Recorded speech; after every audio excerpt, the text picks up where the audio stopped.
हाँ तो स्टार्ट कर देते हैं आज की कहानी। हेलो बच्चों ध्यान दो। तो एड्स बीमारी जानते हो? कुछ तो पता चलेगा ना। बोलो बोलो। एड्स बीमारी पता नहीं चलेगा। हाँ पता चल जाएगा, अभी तो हम बताएंगे, अभी तो वीडियो स्टार्ट हुआ है।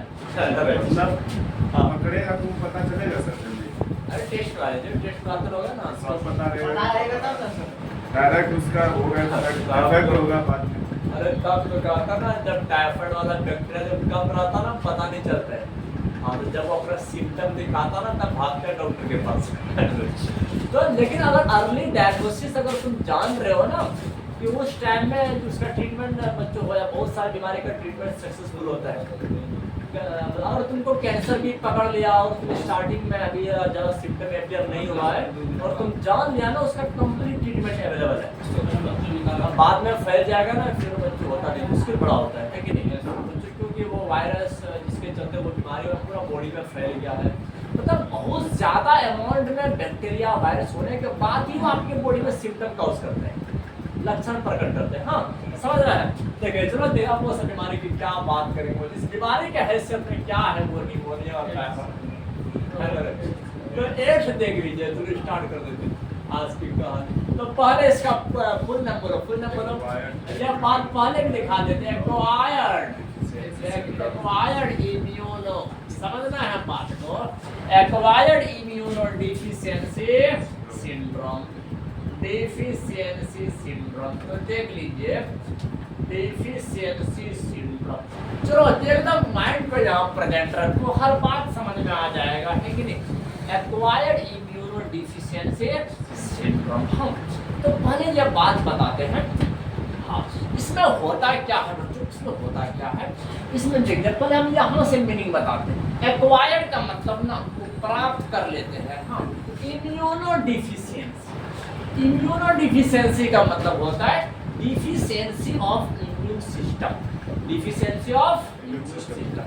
देखिए पहले इसी को भर भर के लिखते हैं, समझना है बच्चों। डिफिशियंसी ऑफ, देख लीजिए डिफिशियंसी ऑफ इम्यून सिस्टम, मतलब कि जो फाइटिंग करने का जो उसके पास एबिलिटी है कि किसी बीमारी से फाइटिंग करना है, उसी का कमी हो जाता है इस बीमारी में, है कि नहीं? मतलब आप फाइटिंग नहीं कर सकता है, वो फाइटिंग करने वाला कस्टमर ना और किसी हादसे के चलते खत्म हो गया। बताएंगे देख लीजिए। तो ये इम्यून सिस्टम का जो होता है ना डिफिशियंसी हो जाता है, मतलब डिफिशियंसी होता है। अब ये जो प्राप्त करते हैं एक दिन में नहीं, मतलब लंबा समय में इस वो मतलब इम्यून सिस्टम का डिफिशियंसी को प्राप्त करना या बच्चों बहुत लॉन्ग टाइम इफेक्ट है। या कैसा इफेक्ट है? ये आपका लॉन्ग टाइम इफेक्ट है, ये बात याद रखना है। ये लंबा समय में ऐसा प्रभाव प्रकट होते हैं। हाँ लॉन्ग टाइम इफेक्ट है, देखिए लॉन्ग टाइम इफेक्ट, ये बात याद रखना। और जो लास्ट वाला जो है सिंड्रोम, सिंड्रोम का मतलब होता है ग्रुप ऑफ सिम्टम। बहुत सारे लक्षण इसमें प्रकट होते हैं इस बीमारी में, बहुत सारे लक्षण। हाँ आपको डायरिया पकड़ लेगा, आपको एनीमिया का बीमारी हो जाएगा, फीवर हो जाएगा, ढेर सारा बीमारी प्रकट हो जाएगा। तुमको समझ में नहीं आएगा सर इलाज कराए तो किसका कराए, है ना रे? कुछ बीमारी की मात्रा बढ़ते जा रहे हैं। वजह क्या है? आपका इम्यून सिस्टम डिफिशिएंट हो चुका है, खत्म हो चुका है, कमी हो चुका है कि नहीं? समझना, देख लीजिए। हाँ और ये सिंड्रोम का क्या मतलब होता है बोल दीजिए। ट्रेलर चल रहा है, ट्रेलर तो कितना भयानक बीमारी है, स्टार्ट होगा तो उससे बैन छोड़ करके भाग जाएंगे। सिंड्रोम का मतलब होता है group of symptoms, group of symptom, यह बात याद रखना है। ग्रुप ऑफ सिम्पटम्स, इसमें जो सिम्पटम लक्षण जो प्रकट होते हैं बहुत सारे लक्षण प्रकट होते हैं। हाँ बिल्कुल यह बात याद रखना है, इसमें जो लक्षण प्रकट होते हैं बहुत सारे लक्षण प्रकट। हाँ हाँ लेकिन इस बीमारी में जानते हो इसका जो आपका पॉजिटिव है कि वो आपका HIV वायरस, HIV। हाँ तो एक वायरस का ग्रुप है जिसका नाम है रेट्रो वायरस। क्या है? Retro virus.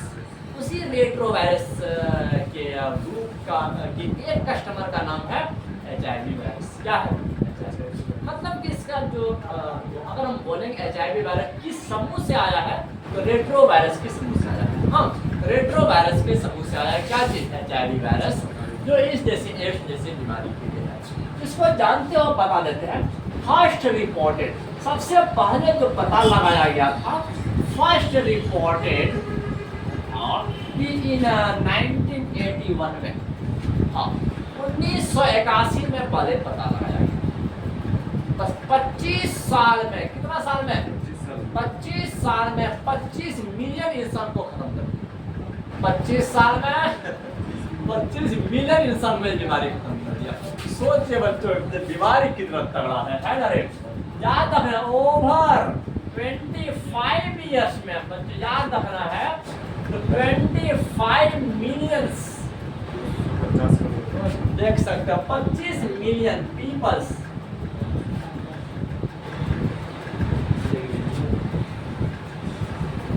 समझना, सफर ग्रसित हो चुके हैं बच्चों फ्रॉम दिस डिजीज, हाँ सर सर।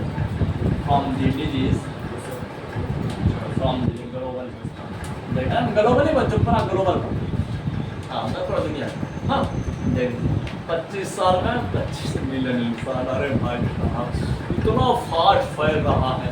आखिर इसका पॉजिटिव वायरस क्या, कभी सोचे थोड़ा देख लीजिए, हम एक एक करके जा रहे हैं आगे की दुनिया में। हाँ आखिर इसका पॉजिटिव एजेंट क्या है, क्या ये इसका जिम्मेदार क्या है?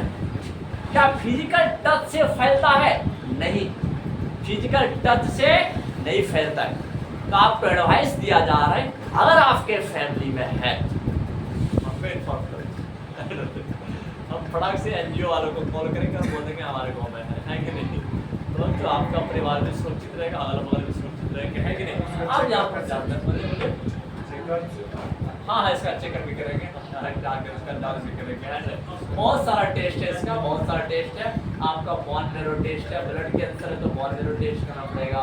इसके बाद बायोप्सी टेस्ट होता है, हिस्टोपैथोलॉजिकल स्टडी क्या आता है, और सब सीटी स्कैन से भी हो जाता है, एमआरआई से भी हो सकता है, और इसके बाद आपका क्या कहते हैं एमआरआई हो गया और सीटी स्कैन हो गया और रेडियो हो गया, इन सब चीज़ का जांच क्या रहता है। हाँ तो बड़े बड़े हॉस्पिटल में हर सुविधा अवेलेबल है, हो जाएगा, टेस्ट हो जाएगा। हाँ बस सिर्फ हमको इन्फॉर्म कर दे रहा। अब ध्यान दो बच्चों, 25 साल में 25 मिलियन इंसान को खत्म कर दिया बच्चों। इसका रिस्पॉन्सिबल वायरस क्या है, जान करके डर जाओगे। HIV वायरस, कौन सा? HIV, याद रखना बच्चों, ह्यूमन इम्यूनो डिफिशियंसी वायरस। ऐसा बीमारी क्या है, ऐसा वायरस जो कि इम्यून सिस्टम को डिफिशिएंट करता हुआ है ना रे। नाम वायरस का भी नाम उसी से रिलेटेड है।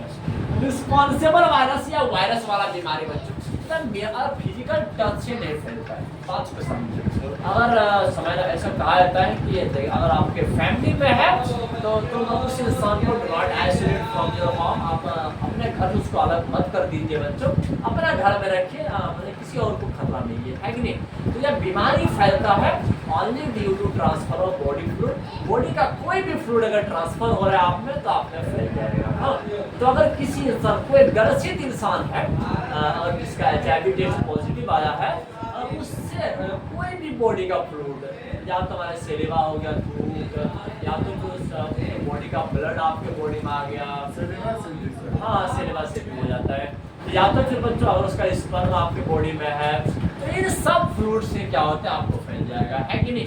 तो अब यहाँ ध्यान दो, इसका रिस्पॉन्स या वायरस वाला बीमारी है, बैक्टीरिया तक से नहीं फैलता। बैक्टीरिया फैलने वाला तो बीमारी तो इसके लिए पोता खत्म होता है कि नहीं। जैसे छोटा मोटा, इसका ट्रीटमेंट नहीं है, सीधे बच्चे मौत का क्या कहते हैं, वो मौत का तेरा नजर दिलाता नहीं है तो जैसे इसका ट्रीटमेंट नहीं है, इसमें साफ सा लिखा हुआ है एड्स है, जो कि बच्चों एड्स का कोई इलाज नहीं है कि नहीं। समझना है आखिर रिस्पॉन्सिबल वायरस क्या है। अधिकतर बच्चे ऐसे बात पूछते हैं sir HIV virus, HIV virus बोल, HIV और इसका पूरा नाम बोल दो, ह्यूमन इम्यूनो डिफिशियंसी वायरस। याद रखना बच्चे, ह्यूमन इम्यूनो डिफिशियंसी वायरस, ये है आपका HIV वायरस। जान दो बच्चों, ये आपका एक मेंबर है, किसका, रेट्रो वायरस का एक मेंबर है। हाँ तो इसका जो आपका क्या करते हैं, जिसका एक मेंबर है, इसका जो ग्रुप चलता है ना ग्रुपिंग वायरस का, तो इसके ग्रुपिंग को रेट्रो वायरस कहते हैं। क्या कहते हैं, रेट्रो वायरस का ये क्या एक मेंबर है, मतलब याद रखना है, ए मेंबर ऑफ रेट्रो वायरस। किसका मेंबर है रे, रेट्रो वायरस का एक मेंबर है, याद रखना बच्चों, याद रखना है।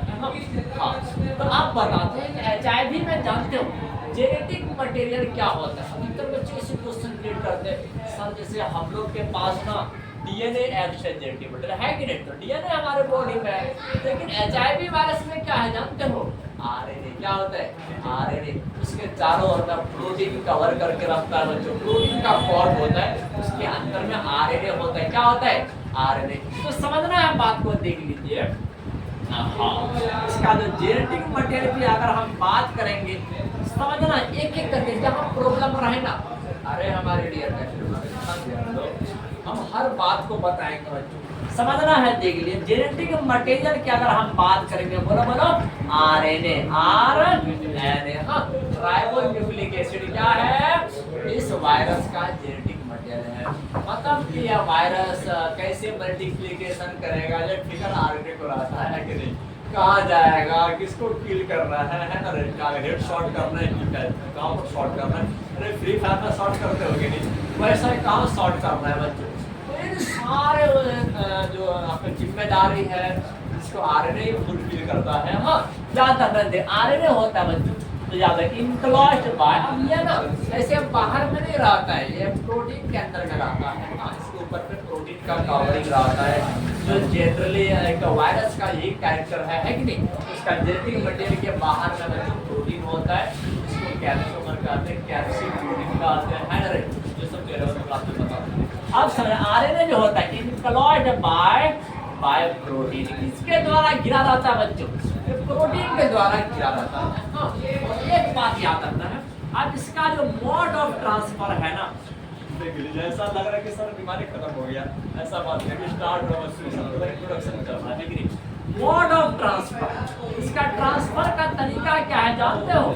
इसका ट्रांसफर का तरीका क्या है बच्चों? याद रखना, HIV जो इन्फेक्शन फैलता है एक इन्फेक्टेड इंसान, ग्रसित इंसान से अच्छा वाला इंसान में ओनली थ्रू बॉडी फ्लूइड, सिर्फ बॉडी फ्लूइड के द्वारा ही फैलता है। याद रखना बच्चों, देख लीजिए, ओनली थ्रू बॉडी फ्लूइड, यह बात याद रखना। इसीलिए अगर आपके परिवार में है, आपके समाज में है, आपके गाँव में है, अगर आपको फ्लूइड मिल गया है तो आप जाकर के उसके फैमिली वाले को सजेशन दे सकते हो, इसका कोई बॉडी फ्लूइड आपके बॉडी में ना आ जाए, है कि नहीं। कि बच्चों थोड़ा सेपरेट रखिए, अपने आप को सेपरेट रखिए इनसे, है कि नहीं। बच्चों इसका कोई थूक रहे या कोई ब्लड रहे, इसके बॉडी का ब्लड नहीं ले लेना है कि नहीं। बच्चों समझना है, जिस सिरिंज से इसको इंजेक्शन दे रहा है उसी सिरिंज से किसी और को ना दे दे, है कि नहीं। तो इन सब पर थोड़ा सा सावधानी करना है, बस काम खत्म। और तुम साथ में रह सकते हो, कंट्रोल करने वाला कुछ बड़ा है। हाँ, कंट्रोल करने वाला भी सब बताएंगे। अब देख लीजिए, ऑनली थ्रू किसके द्वारा फैलता है बोलो? Body fluid. किसके द्वारा रे? Body fluid. किससे बच्चों, किससे किसमें जाएगा बॉडी फ्लूइड? हम इन्फेक्टेड पर्सन, याद रखना, जिसका HIV पॉजिटिव बता दिया है, क्या बता दिया है? पॉजिटिव है कि नहीं, उसको कहते हैं इन्फेक्टेड पर्सन, ग्रसित हो गया है कि नहीं। याद रखना, इन्फेक्टेड पर्सन से हेल्दी पर्सन में, याद रखना है भाई साहब, देख लीजिए। हाँ, इन्फेक्टेड पर्सन से हेल्दी पर्सन में जो फैलता है ना, सिर्फ बॉडी फ्लूइड के द्वारा फैलता है। किसके द्वारा फैलता है? बॉडी फ्लूइड के द्वारा। कोई फिजिकल टच से नहीं फैलता है। उनके बगल में तुम बैठ भी सकते हो बच्चों, उनके साथ में खाना भी खा सकते हो, लेकिन समझना है तो कुछ कंडीशन का एहतमाम करना। आजकल दुनिया में ना वो ड्रग एडिक्ट चलता है, ड्रग्स को बच्चों इंट्रावेनस ले जाते हैं, एक इंजेक्शन लिया बड़ा जैसा, फटाक सबका इंजेक्शन में मारते गया एक बार सबके बॉडी में एक ही इंजेक्शन से दे रहा है, और बाद में सबके वो क्या डांस कर रहे हैं। मतलब बच्चों जानते हो आजकल वो ड्रग्स आता है इंजेक्शन लेने वाला, तो अगर उसमें से कोई एक इंसान अगर इस HIV पॉजिटिव वाला रहा तो सबको फैल जाएगा, है कि नहीं। तो ऐसे कैसे नशा